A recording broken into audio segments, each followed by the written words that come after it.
Hola oyentes, en el episodio de hoy no participo como anfitrión, sino como invitado en una colaboración con Guillermo Chinchilla, del podcast Archivos Ocultos.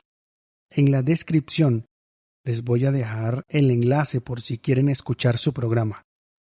Sin más, los dejo con el programa completo. Que lo disfruten.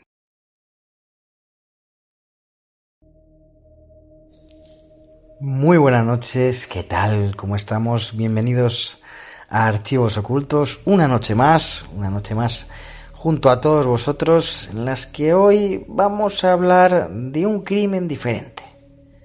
Porque vamos a traspasar el charco. Y nos vamos a marchar a Colombia, hasta la ciudad de Ibagué, para adentrarnos en uno de esos casos que cuesta incluso pronunciar en voz alta.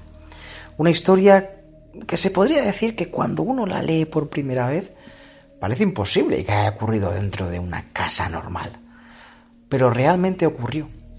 Seguramente aquí en España no estamos acostumbrados a tal salvajada. También hay que decir que cuando yo la leí por primera vez y ahora que me he puesto a indagar más sobre el caso, me resulta estremecedor. Porque es un caso que, según las investigaciones de la Fiscalía colombiana, una menor de edad habría sufrido durante prácticamente toda su infancia y adolescencia un auténtico infierno de abusos, encierros, torturas, humillaciones, presuntamente cometidas por su propia madre y padrastro. Una dinámica de terror, llamémosle silencioso, que habría permanecido oculta durante casi una década. Hoy me acompaña José Manuel Arrieta, con quien vamos a analizar este estremecedor caso que ha conmocionado a toda Latinoamérica. Un caso donde no solo vamos a hablar de violencia física, sino también vamos a analizar la destrucción emocional, el sometimiento psicológico, y vamos a ver cómo una víctima puede llegar a normalizar el horror cuando crece atrapada dentro de él.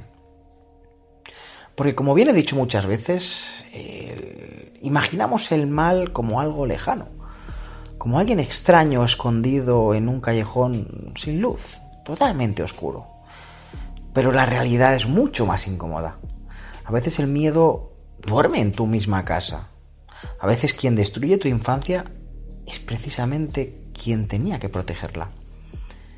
Y yo pienso que quizá lo más perturbador de todo esto sea preguntarse cómo una persona puede soportar años enteros viviendo bajo amenazas, aislamiento y terror constante, sin que prácticamente nadie alrededor llegue a sospechar de lo que está ocurriendo. Esta noche, junto a José Manuel Arrieta, creador del canal Asesinos en Serie, vamos a intentar comprender no solamente qué pasó en aquella vivienda de Ibagué, sino también qué ocurre dentro de la mente humana cuando el dolor se convierte en rutina y el miedo acaba formando parte de la vida cotidiana. José Manuel, muy buenas noches, bienvenido a Archivos Ocultos. ¿Qué tal? ¿Cómo estás? Buenas noches, Guillermo, y buenas noches a toda tu comunidad. Estoy muy bien y agradecido contigo por esta oportunidad que me das de poder compartir aquí en tu programa este aberrante caso que sucedió en Colombia.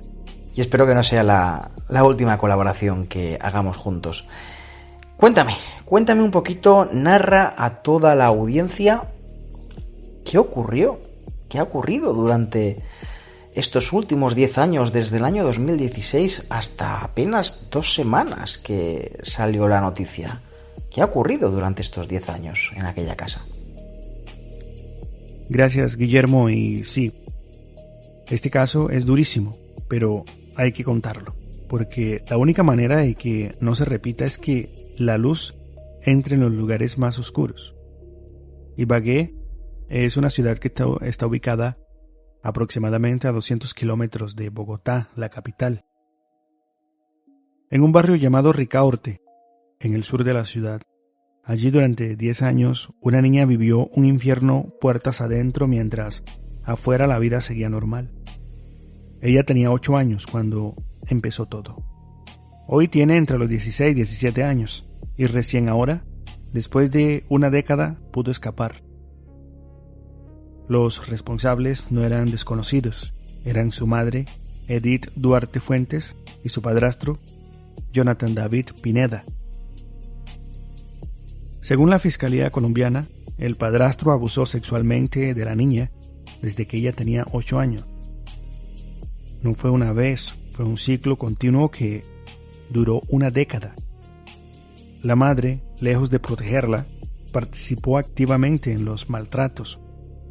No solo lo sabía, lo permitía, y en muchos casos ella misma la torturaba. ¿Lo puedes creer? ¿Qué tipo de madre hace esto? Es una pregunta que podemos analizar también. Lo que le hicieron a esta niña no fue solo abuso, fue terrorismo doméstico. El padrastro la violaba sistemáticamente. Cuando la niña intentaba resistirse o defenderse, la madre la castigaba, la golpeaba o también llegó a quemarla. La dejaba desnuda, aislada, sin comida ni agua. Pero hay un detalle que te va a dejar helado en este momento. Para asegurarse de que no escapara, la madre la ataba con cuerdas, cadenas y candados. La dejaba inmovilizada durante días, a veces semanas, encadenada en la misma casa donde se suponía que estaba segura. La niña quedó embarazada en 2 ocasiones. 2 embarazos productos de las violaciones de su padrastro. Y en los 2 casos, según la fiscalía, la madre la indujo a abortar en la misma casa, sin asistencia médica, bajo amenazas y presión psicológica. Puso en riesgo su vida y la niña sola, con 14, 15 años, tuvo que pasar por eso sin anestesia, sin ayuda, sin nadie que le sostuviera la mano. Después de los abortos, la madre la llevó a un centro de planificación familiar. Le implantaron un anticonceptivo, no para protegerla, era para que no volviera a embarazarse, para que el negocio de la violación pudiera seguir sin interrupciones. La madre y el padrastro sabían que si la niña hablaba, se acababa todo, y por eso la aislaron por completo. La sacaron del colegio y no la dejaban salir a la calle. No tenía amigos, no tenía teléfono, no tenía contacto con el mundo exterior. Los vecinos no sabían o no quisieron saber, pero la fiscalía dice que durante esa década nadie denunció, nadie llamó a la policía, nadie preguntó por qué esa niña nunca salía de la casa, por qué no iba a la escuela, por qué se la veía tan demacrada cuando asomaba la cara por la ventana. El silencio de la comunidad también es parte de esta historia, Guillermo.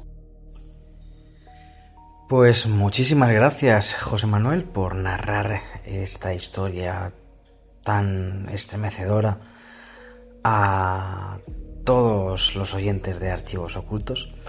Mientras te escuchaba narrar la historia, hay algo que estaba pensando, ¿no? Realmente, muchas veces cuando hablamos de casos tan extremos como este caso, las personas tendemos a centrarnos únicamente en los hechos. Pero a mí siempre me interesa intentar comprender qué ocurre dentro de la mente humana, ¿no? Para al menos que una situación así pueda mantenerse durante tanto tiempo e intentar ver el porqué. Cuando te pusiste en contacto conmigo, una de las cosas que me pediste fueron perfiles psicológicos también. Pero yo voy a dejar algo claro tanto a tus oyentes como a los míos. Lo que os puedo realizar ahora no es un diagnóstico psicológico como tal, ¿no? Ninguno de nosotros, ni José Manuel ni yo, ha evaluado personalmente a las personas de este caso. Lo que sí que os puedo hacer es una reflexión quizá basada en los patrones que suelen observarse en casos similares y también después de tanto tiempo en casos y sucesos, al menos aquí en el ámbito español, pues podemos sacar cosas en clave, ¿no? Voy a comenzar por la madre, porque es la figura que a mí más me desconcierta.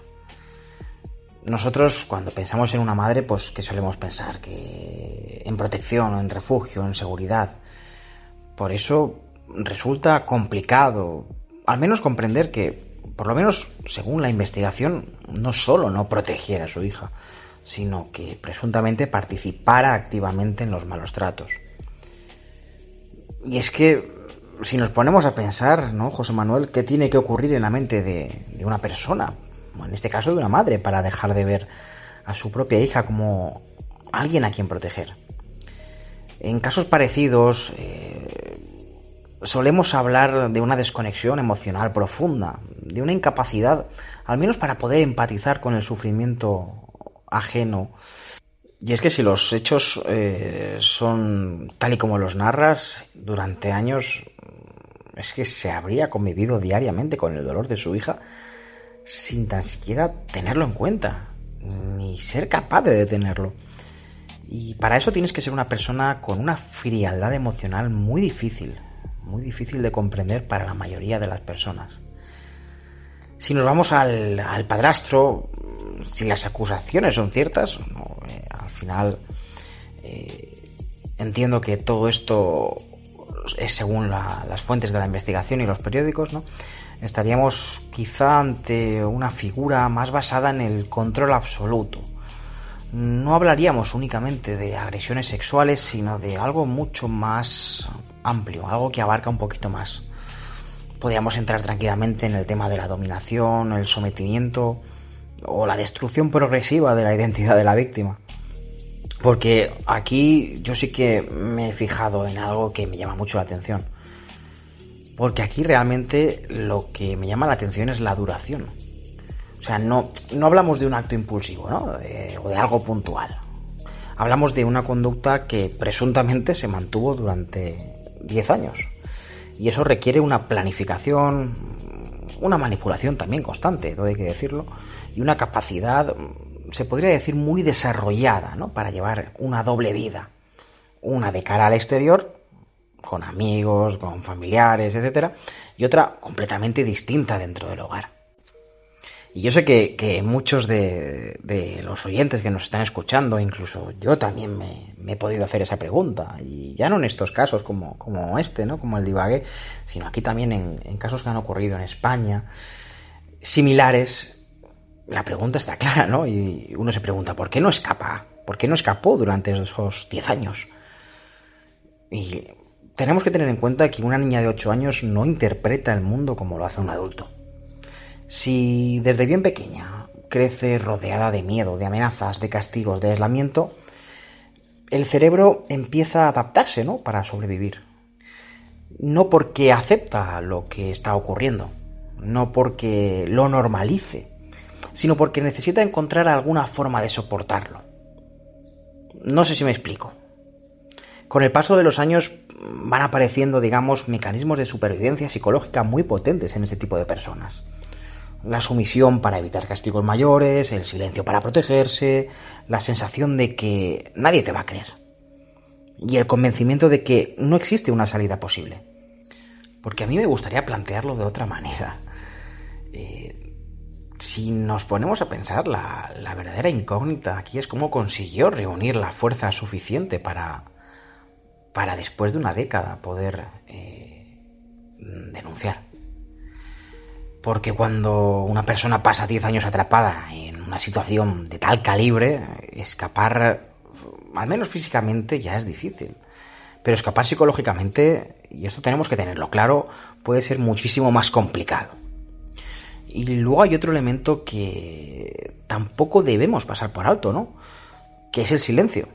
O sea, según la investigación, durante años nadie denunció, nadie preguntó, nadie pareció ver lo que estaba ocurriendo.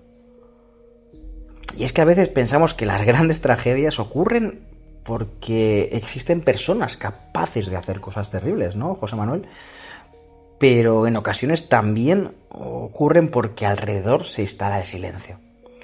Porque miran para otro lado o porque nadie quiere mirar demasiado. Porque a veces nos resulta más cómodo pensar que todo va bien sin hacerse esas preguntas incómodas. Y es por eso por lo que quizá este caso nos puede impactar tanto. Porque no habla únicamente de una víctima y de dos presuntos agresores. También nos habla del miedo, del control y de esa manipulación que os he estado comentando antes. Y el silencio, sobre todo el silencio. Porque con todo este conjunto, con todo este caldo de cultivo, pueden convivir durante años dentro de una misma casa sin que el mundo exterior llegue a ver lo que realmente está ocurriendo, José Manuel. Guillermo, mira, es bastante acertado lo que dices. Porque analicemos, el padrastro, Jonathan David Pineda, ya tenía antecedentes. 2 anotaciones por actos sexuales con menor de 14 años. O sea, no era la primera vez, era un depredador reincidente. El perfil es claro, un pedófilo organizado que seleccionó a una víctima vulnerable, una niña de 8 años sin figura paterna real, porque cabe aclarar, no tenemos conocimiento del padre biológico o de la familia por parte de padre. No hay, en la investigación que hice, no encontré esas informaciones. Y el padrastro usó el control total, violencia, encierro, tortura, para asegurar su dominio. No sentía ninguna empatía, no sentía culpa. Para él, la niña era un objeto. Ahora la madre, Edith Duarte Fuentes, es el perfil más difícil de entender en este caso, porque una madre biológicamente, Guillermo, debería ser la protectora, no la victimaria. Los psicólogos forenses llaman a esto síndrome de la madre encubridora o madre cómplice. En muchos casos de abuso infantil intrafamiliar, la madre no es solo testigo, participa, sea por miedo, por dependencia económica, por una distorsión cognitiva donde termina justificando al agresor. Pero en este caso, la Fiscalía de Colombia fue clara. Ella no solo permitió, ella torturó, ella encadenó, también quemó a su propia hija. No hay justificación y no hay una explicación que alcance. Después de 10 años, la niña logró escapar, ya siendo una adolescente. No sabemos exactamente cómo lo hizo, ni dónde sacó las fuerzas. Creo, desde mi perspectiva, que en ese crecimiento de ella fue dándose cuenta de que algo estaba mal. Y ella un día aprovechó un descuido, rompió las cadenas y encontró una puerta abierta. Aprovechó para huir. Se refugió con familiares. Allí por fin pudo hablar y contó todo: los abusos, los golpes, las quemaduras, los abortos, las cadenas, absolutamente todo. Esos familiares la llevaron a la fiscalía. La fiscalía activó una investigación que duró 6 meses y el 12 de mayo de 2026 allanaron la casa. Capturaron a la madre y al padrastro. Entonces, aunque se dio a conocer esa noticia en mayo de 2026, ya venía una investigación antes. Es decir, ella escapó mucho antes. Ninguno aceptó los cargos. Ambos fueron enviados a prisión preventiva. Enfrentan penas de hasta 40 años. Este caso es un espejo de lo peor del ser humano, Guillermo. Una madre que traiciona a su hija, un padrastro que la ve como un objeto de placer, un sistema que falla durante 10 años, vecinos que no ven o no quieren ver, y una niña que, a pesar de todo, sobrevivió, logró escapar y logró hablar. Hoy, con 17 años, está bajo la protección del Instituto Colombiano de Bienestar Familiar, el ICBF. Está en un lugar seguro, recibe ayuda psicológica, pero el daño está hecho, Guillermo. Una década de su vida fue robada. La pregunta que queda es: ¿cuántas niñas más están encadenadas en este momento?